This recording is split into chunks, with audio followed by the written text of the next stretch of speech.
This is a quick tutorial of the main menu of each property. So when you click on each property, it will give you this basic information as we see right here. As you can tell, it gives you a quick information as far as who the owner is, if it's owner occupied, and also the actual address. You can delete the property if you added it to your system and decided to change your mind. It gives you can pause your mailers by hitting that button, or even starting the mailers if you haven't started it already. It gives you a preview of the mailers, and also you can edit said mailers just by hitting that button there.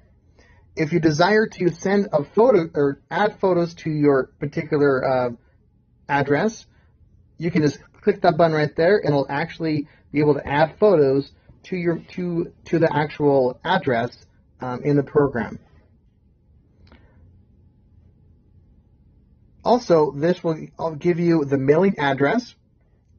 You can hit the skip button, the skip trace button here, to get phone numbers, emails, and social media accounts by using 1 credit. You can also add in your own phone numbers through your own research or your own emails, or even additional mailing addresses if you want to send the mailer to a different address.